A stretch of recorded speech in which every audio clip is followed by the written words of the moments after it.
Welcome to this Tutor to You Sociology topic video on right-realist theories of crime and deviance, focusing on the work of Charles Murray.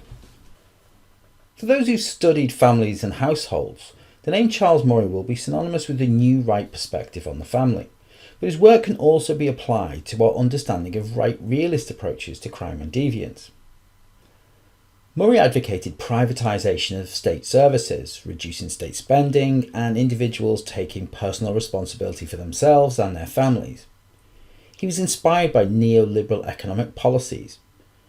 Murray argued that with less state spending, there would be less need for higher taxation, as people could use their own money that they have earned to purchase services for themselves and their family instead of them being provided for them by the state, which gave them more choice. However, Murray's ideas spread from economic policy to social policies as well, as he suggested that dependency on the welfare state to provide for certain people in society had led to changes in the social class structure. Murray suggested that in contemporary society there exists a social class on the margins of society.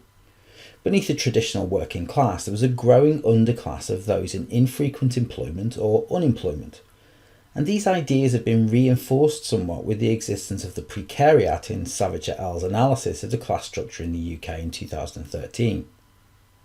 For Murray, this underclass lacked socialisation into the norms and values of mainstream society, and he portrayed them as being amoral, lacking traditional family values, particularly citing the rise of lone parent families and absentee fathers. He also expressed concern over the willingness of the underclass to work, suggesting that they were dependent upon the welfare state and lacked the correct work ethic to fend for themselves in society. In particular, he was critical of the family structure. He suggested that many of the permissive policies of the late 1960s and 1970s, such as the legalisation of abortion, reforms to divorce and promotion of contraception, had damaged society, leading to an underclass of idle young men who were being inadequately socialised by predominantly female lone parents. This meant that they lacked the discipline of a father figure, and this lack of control led them into criminal and deviant behaviours. Murray and others in the New Right based their ideas of the family on traditional functionalist and Christian ideals. They actively promoted the instrumental and expressive roles for males and females in the late 1970s, although they have adopted a more pragmatic approach to female employment in recent years. Murray suggested that fathers in the underclass often shirked the responsibility of parenthood and were absent from their children's lives. This led their sons to be inadequately socialised into their expected roles as providers, and this had consequences for society, as these boys would drift into criminality as a way of asserting their masculinity. With no father figure to guide them, young males lacked the motivation and resilience to compete with others, according to Murray. Therefore, they looked for easy ways to earn money, often through employment in shadow economies, dealing drugs, selling counterfeit goods, and working in low-level security, such as being a doorman in a pub or a club. This enabled them to gain some form of status that reinforced their masculinity without taking on responsibilities or conforming to the norms and values of wider society. Now, Murray's ideas were applied to social policy, particularly by the Conservative government in the 1990s under the leadership of John Major. The Conservative Party's policy of back to basics looked to reinforce traditional family values as a solution to rising youth crime from the lower social classes. This can be seen in legislation such as the creation of the Child Support Agency, which encouraged fathers to take responsibility for their children.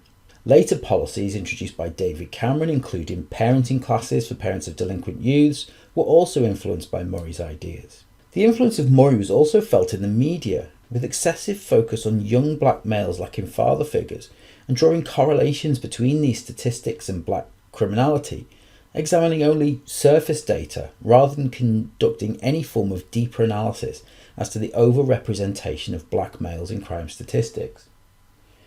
Murray's approach was centred very much on blaming those in the lower echelons of society, something which has drawn criticism from those to the left of the political spectrum.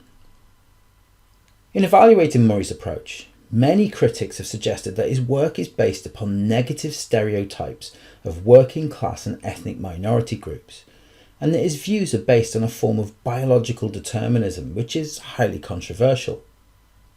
Murray, despite his interest in economics, also ignores the structural inequalities brought about by neoliberal economic policies, including the privatisation of traditional male-dominated industries, in which many of those he criticises would have worked. The loss of these industries to communities, particularly in the north of England and Wales, can be seen to directly impact on the employment opportunities of young males since the 1980s. Finally, the existence of an underclass can be seen to be reductionist. Blaming one section of society for rising crime is a very simplistic analysis, and critics have suggested that Murray is victim blaming, particularly given his stance of poverty being a lifestyle choice. That concludes this Tutor to You Sociology topic video looking at right-realist theories of crime and deviance, examining the work of Charles Murray. Thanks for watching.